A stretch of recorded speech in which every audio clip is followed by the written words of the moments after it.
Folks, a friend of mine recently contacted me. A friend of mine of more than 20 years contacted me and said that they had seen some of our instructional work online, and they were still friends with me. That's amazing, because I upset a few folks, get lots of hate mail. That's great. It really lets us know that we're doing the work that we're called to do.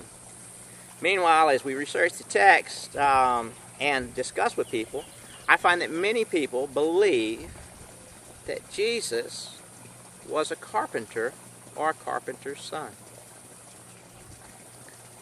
In the series of Knowing Jesus, I wanted to share with you the truth, because the truth will set you free.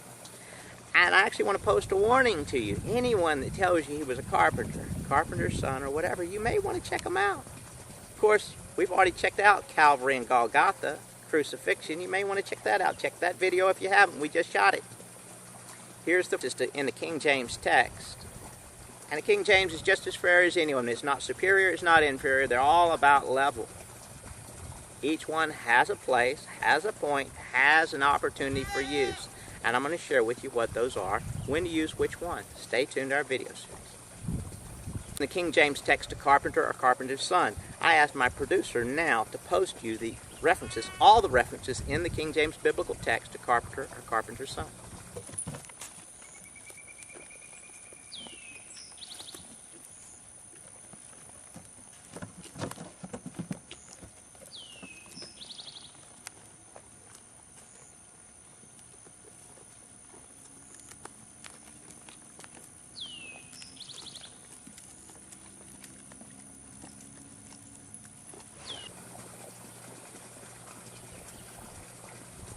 Jesus, it was said by some, was a carpenter. Here's what it really says. The Greek word is really Tekton. Tekton. Tekton. If it was Teknon, that's the root word where we get technology. But it was Tekton.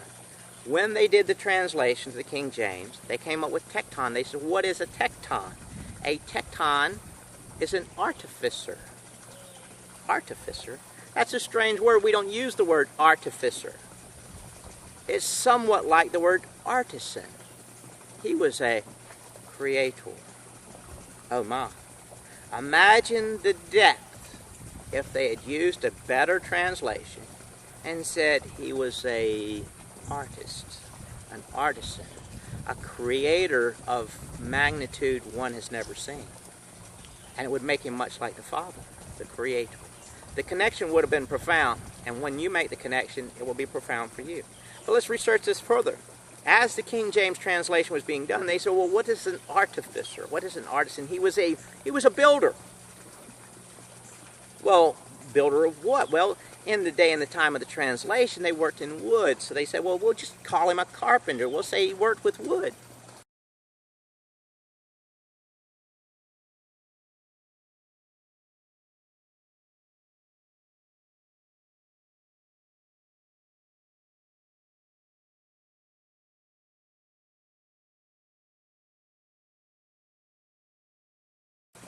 Here's the funny thing. If he worked with wood, then there's probably nothing that has survived that his hand etched.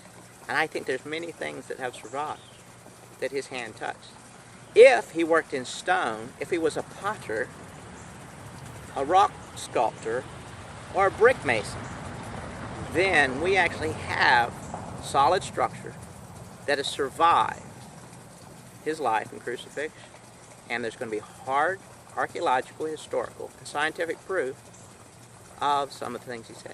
But hold on to that for a minute, because we do a lot of archaeology work, and I implore you to go to solomonseries.com and check out what we have found.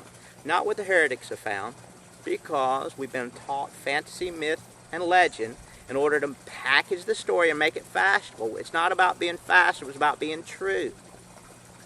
If he worked in rock sculpture or bricklaying, then there's hard physical proof. Meanwhile, if he was a carpenter, much of what he said makes little sense. But think about this. If Jesus was a brick mason, a sculptor, and I'm not talking about Freemason, if you wanted to corrupt the image of the stone mason, you would create a cult, so to speak, degrading the image. So actually, the Masonic issues, cultic issues, actually give emphasis to this. But here's the funny thing. Study the text. Most people don't. Most people have never read front or the back or either, or both. Abraham, Isaac, and Jacob were specifically told to pile up uncut stone in the desert. It says, you shall use no stone with a tool hath hewn. In order to set things right, if you are the creator of heaven, would you send the rock cutter to set it straight? Now think about that. That's profound. It's deep. But here's the funny thing. Let's look at some of the things that Jesus said to his disciples, or things that were copied in the Bible. Now wipe out the idea of a carpenter. Place the idea of a rock sculptor, potter, or mason. It says, Simon, I will call you Cephas, Peter, which by way of interpretation means rock. If that comes from a mason, or someone within whose core material he uses, that has profound shift when you understand who it's coming from. Or when he said, I am the cornerstone which the builders has cast away. That means nothing from a carpenter. But now think about it from a builder's standpoint. I am the cornerstone which the builders have cast away. Now we have a profound impact, an idea concerning the stonemason. What about this one? Tear down this temple, and in 3 days I will restore it. I can imagine the people there, they're saying, Mason, you may be the best builder in the world. You may be the best rock mason, the best sculptor that ever walked the earth, better than Michelangelo. Wood. But you're not that good. I ask you, if you want to know Jesus, understand that he was not a carpenter. Understand that he was a rock mason. Look, the flock is turning in. The good shepherd must be drawing them in. Anyway, go back to the text and look at it as if Jesus was a rock mason, sculptor, or potter. And see what happens. Read the New Testament over, and I guarantee it will take you 1-2 levels deeper into the Spirit, because instead of religion, you'll be walking in relationship.